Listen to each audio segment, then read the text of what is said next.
What's going on, everybody? This is Naim Realtime Chaudhary, keeping it real all the time. So today, everybody, I want to do a little bit of a recap of the incredible 2011 NBA Finals that just ended last night, where one of my most hated rivals, the Dallas Mavericks, are now the 2011 NBA World Champions. But that's okay. I'm going to shout out. I appreciate great basketball and what you know about them Texas boys. They really laid it down, and they really came together as a team, and it really reminded me of my 1990s Houston Rockets, who came through a long struggle. Players had come together over a period of time, and today I'm going to give a shout out to basically how Dallas had got here since the beginning of their inception into the league. So as you all know, the Dallas Mavericks came in the league about 1980. And the 80s were a pretty prominent time in the Dallas Mavericks in the basketball arena back then. We had players like Mark Aguirre, Detlef Schrempf, Brad Lohaus, and Adrian Dantley. And so Dallas had some really, really exciting teams around that time. And, they had won a mid-division championship in the mid-80s. And in 1988, actually went to the Western Conference Finals against the Los Angeles Lakers. But that was the deal. No one could go past those Showtime Lakers at that point. So moving on to the 90s, and Dallas kind of went to what they call the dark ages. So they had some really bad front office moves, and basically, they had guys like Quinn Buckner who came out of the NBC booth and just ran that franchise to the ground.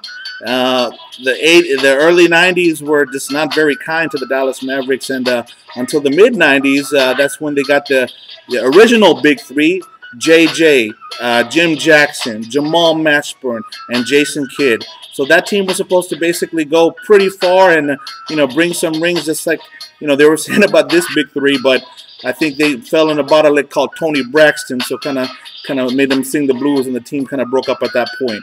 So in the early 2000s, a guy named Mark Cuban comes into the scene and basically brings all his new .com money and brings all these .com coaches and players. You got Don Nelson and Dirk Nowitzki gets drafted and for trade in with what's his name, Robert Traylor, and who's no longer with us.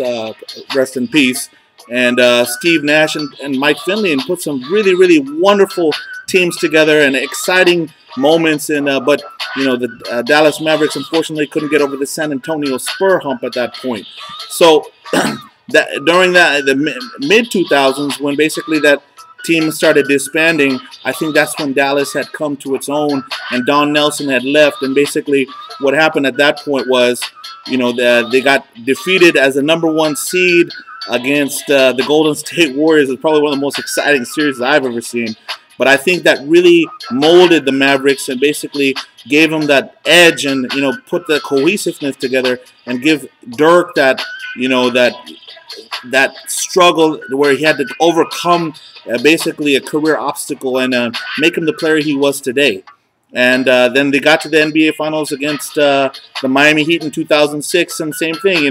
They were up 2-0, and basically, they were just missing that one, over the hump type of player. And and I think with each loss and each obstacle that the Mavericks had gone through, it gave him that, that edge that at that point would put him over the hump this year.